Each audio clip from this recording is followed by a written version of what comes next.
Hello, everyone. Welcome back to Hugging My Chaos. For those who are seeing this on YouTube instead of listening to this, yeah, it's pretty dark, but we'll make it work. So, hopefully, you are able to see this clear or somewhat clear.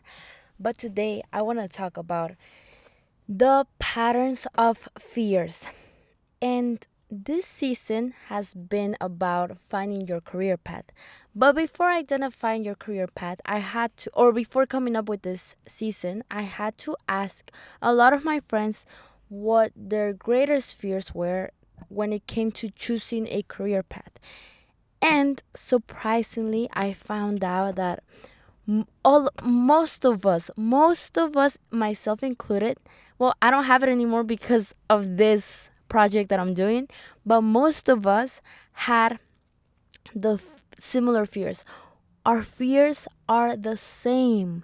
We repeat the same fears. And that tells you a lot. That tells you a lot because if you have the same fears, first of all, you're not alone. And second of all, there are so many ways to look at it. Like, I'll tell you more about it, but let me tell you the patterns that I found. And I've noticed that I'm all about patterns. I'm all about finding patterns. And I think finding patterns is really beneficial because patterns lead somewhere. Patterns always have an outcome. A pattern is basically something that a whole population is doing that gives them the same result. So patterns are extremely important, and patterns could be negative or positive. All I try to do here in my life and share with you guys is the importance of adopting good patterns that will give us the life that we desire. But that's what I'm trying to find, the patterns that will give us the life that we desire. However, now I found the patterns that could prevent us from getting the life that we desire. So let me share with you the patterns that most of you share with me when I ask you, and the patterns and the fears that most of us have when it comes to choosing your major, just so you know when your mind is trying to play tricks on you. Okay? Fear number one, many people are concerned about family expectations. Many of you are concerned about what your parents will think of you. Why? Well, it's very normal. Of course, you want to make your parents proud, but it's important to know when too much is too much, when you're placing too much importance on what your parents think about you. And I asked about 20 people in between the Spanish and between like Latin people, and also like you guys. And even though we come from different cultures, we have different ways of thinking, many people want to care a lot about what their family thinks of them. That was me drinking water. Number two, we are concerned if our sacrifices are going to be. We're concerned if we're going to get a good salary. We're concerned if whatever major, whatever career path we choose is going to give us financial stability. Most of us, if not all of us, thought that we want financial stability. That's what we want. If you think about it, financial stability is important in your world. It's important in my world because you've learned to put that on a pedestal. I'm not saying it's bad or good. I'm just trying to make you aware of what's going on inside you, inside of me. Okay? So a lot of people want to make decisions based on the salary, based on the lifestyle that they're going to have. Of course, it's important. But just putting it out there just so you become aware of the patterns that everyone's repeating, okay? Number three, pattern number three. Yeah, we want stability. We want stability with our time, our money, our resources, and we want options. We want options. We don't want to take a route that is not going to give us options, because what if we don't like it? Because we're indecisive. What if we don't like this path? Okay, that gives me to my last and final fear. What if you commit to something and after 10 years you end up hating it. You don't want to be there anymore. You don't want to do that job anymore. You hate it. Of course. Why would you go to something into something that eventually you're not going to like? We're scared of not picking the right choice. Why do I share this with you? I share this with you because when I was doing this season, which, just to give you some context, it was like 3 months ago. It was in summer when I thought about the season. I had to research and I had to see what people wanted to hear, were, what concerns were more prominent in everyone's life. So when I was doing the questions and asking you guys about what fears you had when it comes to picking a major, I realized that if we all have the same fears and if we all act upon the same fears, because some people are guided by fears, then we're gonna have the same life. Because remember, thoughts create your reality. Thoughts create actions. Actions create habits. Habits create a whole lifestyle.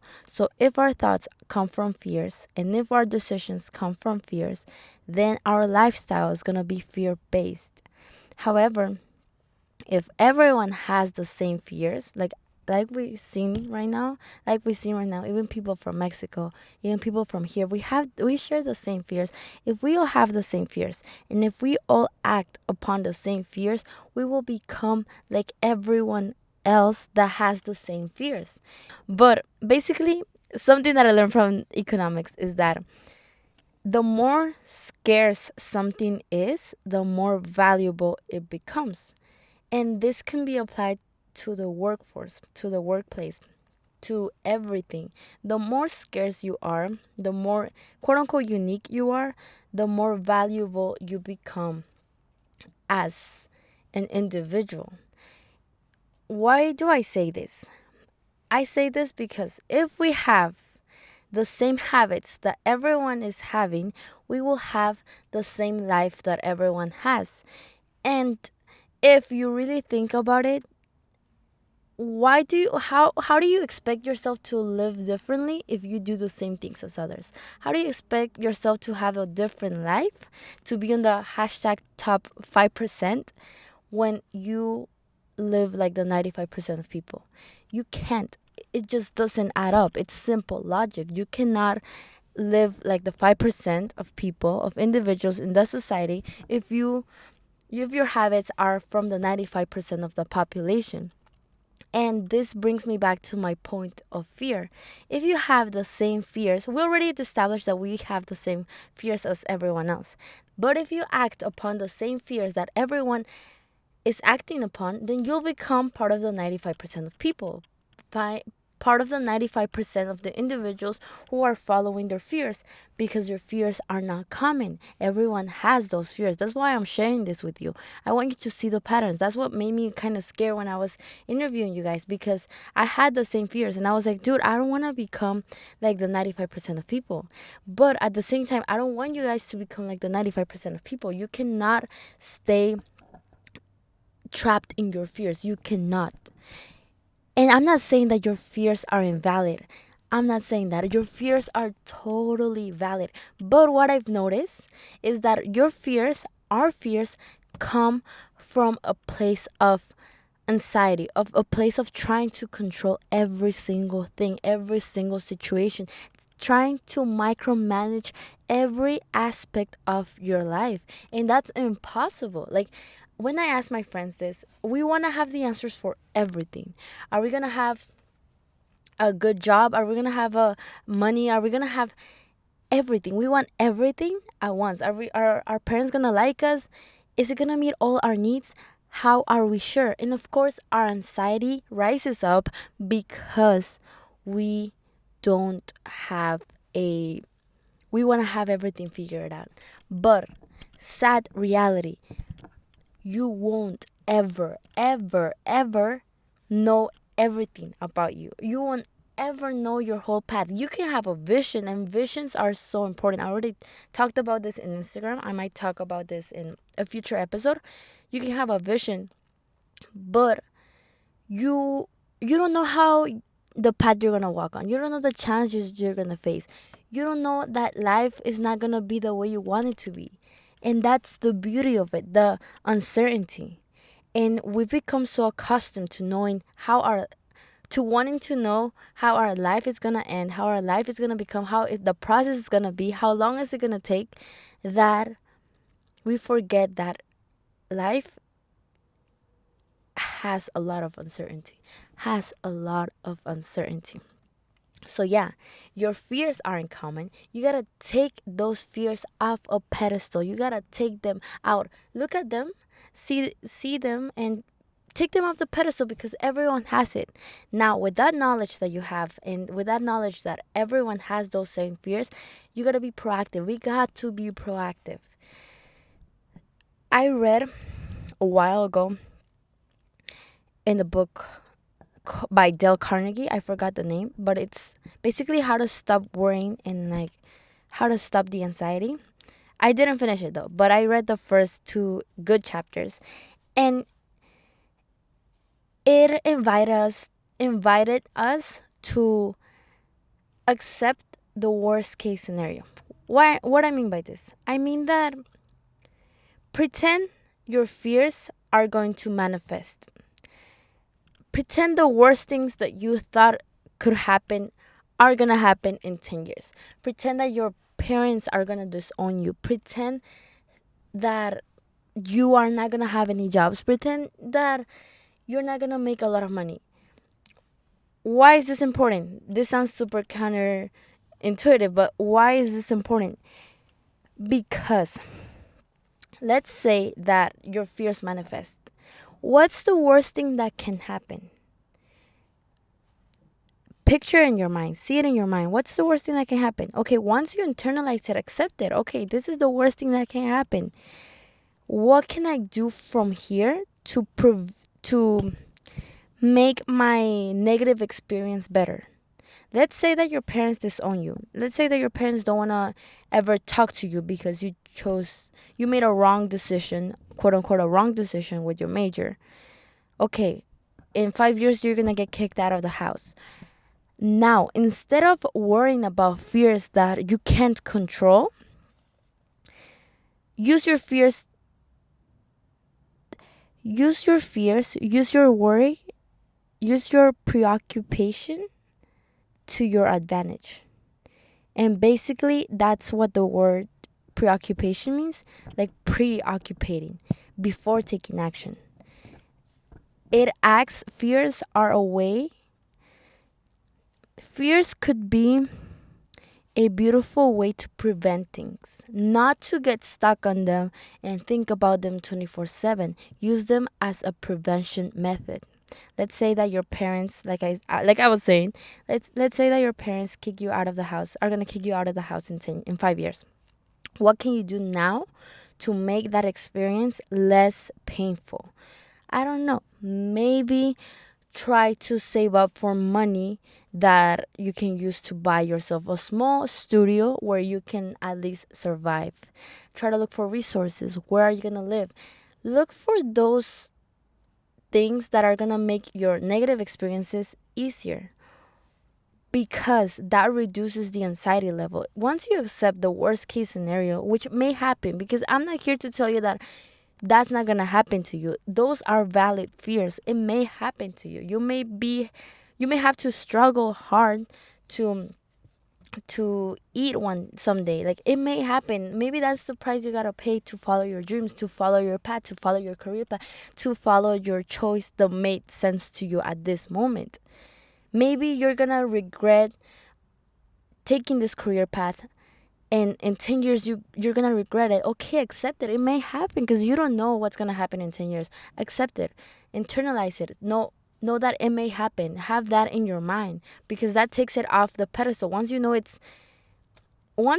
already here, then all you can do is find a solution instead of worrying about the problem over and over again, because if it's gonna happen, you already wasted 10 years worrying about it, not doing anything. And when that happens, you don't have any resources that are going to help you make the experience less painful. So let's say that you don't like your career. Okay, what can you do now to make that experience less painful? I don't know. Maybe try different things out. Try different activities that you like to do. Maybe try to do some internal work to see what you like to do. Maybe journal your childhood likings. Maybe get an internship. Maybe shadow someone that has follows the same interests that you do. Maybe try to get around people that share different career paths, something that you've never heard of, career paths that you've never heard about. You know, prevent. Use your fears as a way to get ahead, as a way to make your experiences less painful. Use your fears for you. Make your fears work for you, not against you. Come on, we got this. Another example, and I'm just making this up. Most of you are scared about financial stability. Try to think of ways. There's so many books out there, and you already know this. There's so many courses out there. I cannot tell you this because it's just a completely different conversation that I'm still not where I want to be. Like financially, I'm not near where I want to be. But what I heard from the interviews, from Spanish and the English interviews that I've done, and from other people, is that there are so many books out there where you can learn about finances. Try to think outside the box. Okay, you're scared that you're not going to have a good financial future. What can you do to prevent it or to make the experience less painful when it comes? Try to read about resources that the United States offers people. Try to read books about different types of financial mindset, different types of financial techniques, different ways to make money, and maybe try them out. Maybe you're gonna like it, and you're gonna figure out that sometimes you don't need to be stuck in the box of your fears. You don't know the path. You don't know how many resources you have at your feet. Literally, you have so many resources. So today, right now, the economy is kind of bad right now. But despite that, we have so many more resources than other people. And you know this. So come on, you gotta stop getting out of playing the victim game in your mind, letting your fears control you, and use your fears as an advantage, as use your fears to prevent something, to accept something, to look for solutions now before it's too late. And I don't think it will never be too late, but it will be harder if you don't prevent it now, if you don't work with what you have now, than in 10 years. So basically, that's why I'm saying this. I want you to take I want you to become aware of two things after you leave this podcast episode. Number one, your fears are not special. Take them off the pedestal. They gotta be taken off the pedestal. And number two, use your fears to your advantage. Use them to your advantage to take action before it comes, before the time comes. Like I said before, no one can guarantee you that it will never happen, that your fears will never manifest. But all I can say is that use your fears to your advantage. Use the resources that you have. There's always a way out. But if you get stuck in the mentality that there's only one certain path, then you are doomed. You are gonna fail for sure. Because if you only see one path, then you have limited choices. You only have one path.